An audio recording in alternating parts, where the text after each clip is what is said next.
What's up guys, it's me Jeremy.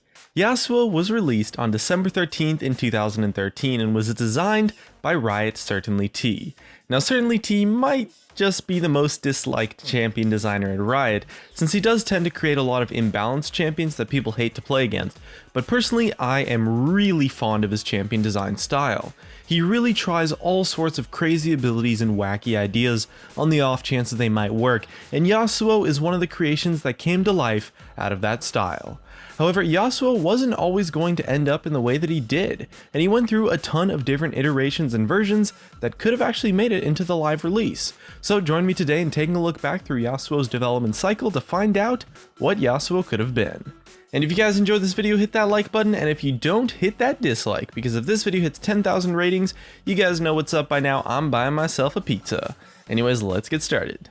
Yasuo's development story begins with the theme for his character. Certainly T had this concept that he wanted to bring to life of a character that would be a more traditional and very serious and intense swordsman. He liked Master Yi a lot, but felt that there was room in the game for a different type of swordsman to exist.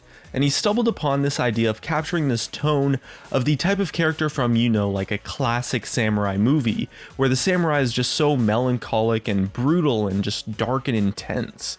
The kind of guy that just faces a bunch of enemies and comes out drenched in blood with like 30 corpses behind him, and fights not because he wants to, but because it's his duty. And that was the design fantasy that Yasuo began with.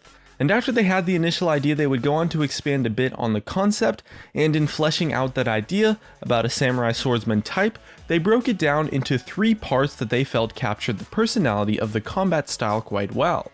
Those parts ended up being dash, parry, and strike. From there, it was obvious that Yasuo's abilities in his gameplay would have to capture the feel and essence of those 3 elements. After that, Yasuo's character was actually quite fleshed out. Since his design did start with his theme in the first place, they already kind of knew the core of his character and personality and what it was going to be, so it didn't really go through as many iterations as some of the other champions we've looked at, since the designers kind of knew what they wanted from the start. However, his actual gameplay kit is a much different story, as the vast majority of Yasuo's development time was spent on developing his gameplay and making it work, and as a result it went through a massive number of changes. This development began with Yasuo's dash and Yasuo's strike abilities. One of the first variations of Yasuo's dash that was playtested was actually put on his ultimate. This old ultimate was a dash that would be kind of a line skill shot that stunned and damaged all enemies hit. It was kind of like how the classic move of a samurai in a movie does this super epic and fast dash past an enemy where they unsheath their sword and then everyone in the way just gets chopped in half. It was totally just super cool as a concept for an ultimate, and it did an awesome job of capturing the intense samurai feel that they were trying to go with. But eventually they decided that it would probably be best for his dash to not actually be on his ultimate, because that kind of made his dash feel as if it wasn't actually a core part of his kit, which they wanted to. And from there, the version of that dash was actually toned down a lot to be super short ranged, and they wanted it to feel elegant and more intense. So they came up with the idea of being able to use it on minions and dash just all over the place, and the team decided that that version of the dash was actually extremely fun to play with. So they kept it, and after a few minor tweaks and stuff, it would become his E. At this point in his development, they realized that in order for him to feel good to play, his ultimate would have to be probably a separate effect outside of the dash, parry, and strike elements, since those 3 things were just so core to bringing Yasuo's personality to life through his gameplay that they couldn't be gated on an ability that had a really long cooldown. Instead, they decided that they wanted to give him some kind of super synergy with certain types of champions, because a lot of melee carries in the game kind of lacked a very holistic synergy, and that was an interesting element of gameplay that they wanted to explore. And as a result, they settled upon the idea of an ultimate that complements the knockup to extend the duration and give him this crazy epic and satisfying Wombo combo kind of feel with a really awesome moment of gameplay. As for his strike ability, it went through a couple more iterations. It started out as kind of like an angled / crescent strike ability that would strike one way and then the other and then strike again a 3rd time down the middle. This idea of 3 strikes was pretty cool and it was definitely fun to play with, but it proved to be probably too insane, so they decided to separate the triple slash ability into 3 separate slashes that all interacted differently. Another iteration was a slash ability that was specific to each hand. Sometimes it would slash from his left hand in an arc, and sometimes it would slash from like his right hand in an arc. Think of something like a Diana Crescent Strike kind of that could also come from his left side as well as his right side, and the side that it came from took place at random. And this version was scrapped because it turned out that actually none of the playtesters could figure out how to use it effectively since it was random, and because it just was annoying to play with, honestly. And as well, the handed kind of thing was actually kind of pointless if you were actually skilled with him, since you could always just turn around instantly to get the right angle based on which side you were throwing it from, since the turn time for a character model in League of Legends, it's instant. You just click on whatever side of your character. And as a result, that ability didn't really make sense to put on his kit. Eventually they came back to the idea of the 3 strike ability, since that ability was super fun to play with, but since it was kind of a bit too strong, they wanted to keep the concept but tone it down a little bit. And they came up with the idea of just a single strike, where you would instead store a charge, and on the 3rd strike, you do some kind of extra bonus effect. Originally, this extra bonus effect on the 3rd hit did not actually have a knockup on it, but after seeing how satisfying his ultimate was to land on a target and work with, it became clear that making him rely on an ally for knockups entirely just wasn't realistic, and they gave the knockup to the 3rd hit on the strike, and they felt that was a good place to put it. As well, they really liked the concept of how critical strikes went along with his theme of being this swift and elegant samurai, and they incorporated that into his strike ability as well. And they also liked the idea of giving him double crit chance, since it made a lot of sense with his theme and was a pretty cool way for him to have crit chance become a much more meaningful stat within his gameplay. After they had his dash and his strike elements in place, they began the long process of developing Yasuo's parry. His dash and strike fell into place quite easy actually, as those elements of gameplay were simple to make really satisfying to play with and make sense thematically. However, developing a parry kind of effect for a melee carry proved to be a lot more complex. In the beginning, they attempted to simply give Yasuo some just strong basic defensive tools. In one of the very first iterations of Yasuo, this parry element of gameplay existed on his passive actually, in the form of a much more proactive shield. This passive would give him a small shield every single time he cast a spell with no cooldown. The shield only lasted for half a second, but since all of his abilities had an extremely low cooldown to give him a very fast and complex style of gameplay, it became the case where if you were fighting someone in a 1v1 or just trading in lane, his health bar would almost never move actually, since you would just get an insane amount of shields from casting so many damn spells. It was like having the old Poppy passive on steroids almost, and it felt super frustrating to play against, and as a result it was scrapped. Meanwhile, Certainly T had been fiddling around with this idea of blocking projectiles for quite some time actually. He had playtested it a lot on previous champions, and he knew that it was a super cool effect and was totally awesome enough to where it would almost certainly make it into League of Legends eventually. It was just tough to find the right kind of champion for it.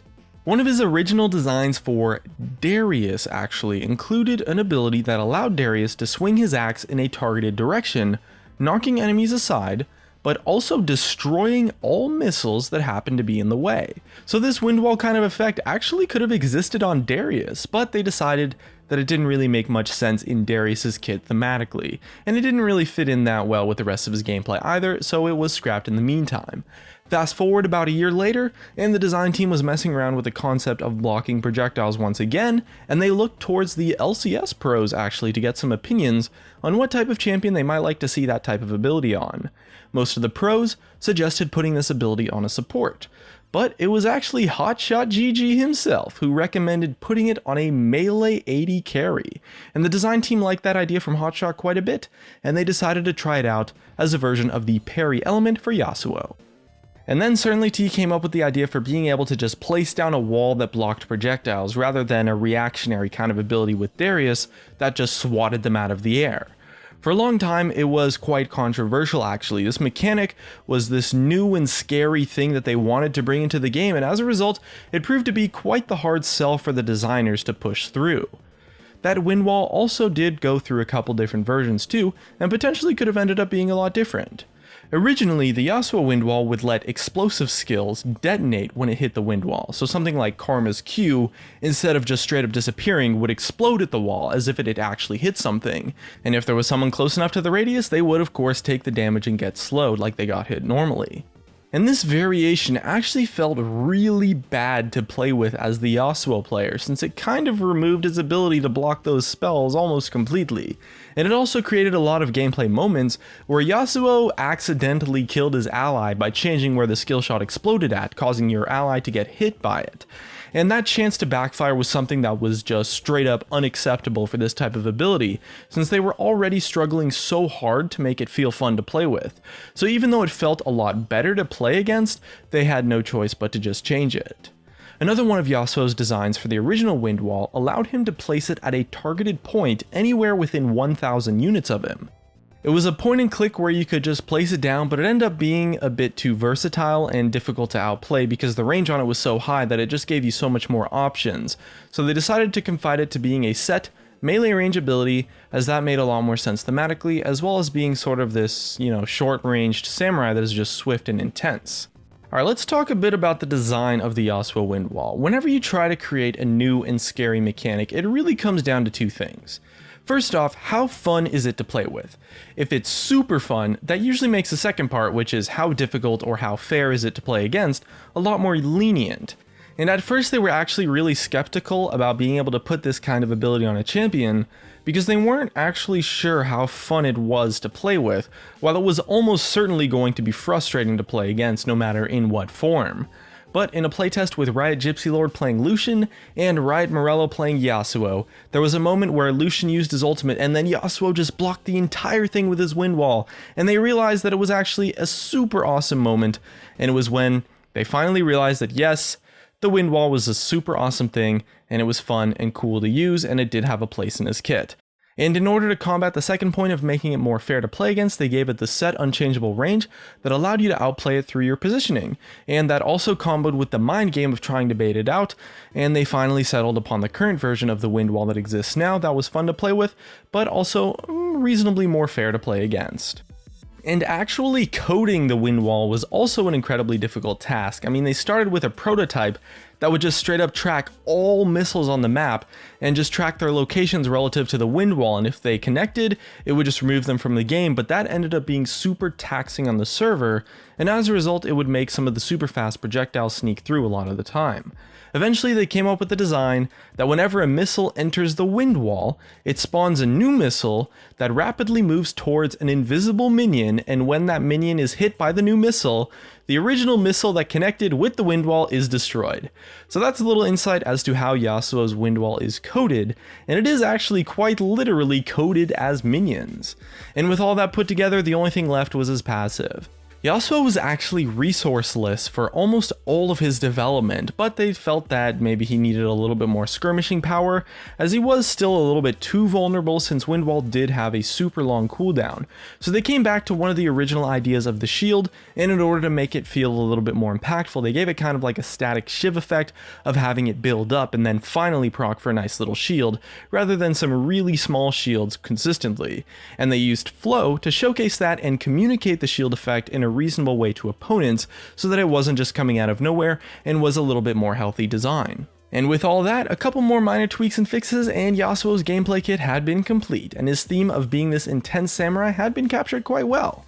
There's actually a time when the designers expected him to be playable in every single role except for support. And it's funny how a lot of the abilities that Yasuo ended up with are really just a super toned down version of the original crazy idea, but that's a lot of how Certainly T's design style works for champions, and it's kind of why I like him a lot. He's really good at coming up with fun concepts for gameplay. He just might not be the best at making them fair on the initial design, so it ends up resulting in a lot of toning down, but often keeping the original gameplay concepts intact, and we can definitely see that a lot with Yasuo.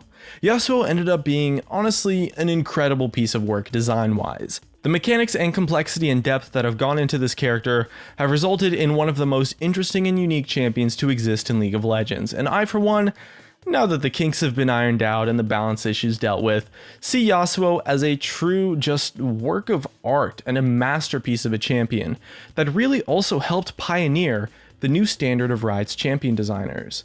Although a lot of the variations of Yasuo during his development were equally as awesome, there's no doubt that Yasuo is a pretty sweet champion right now.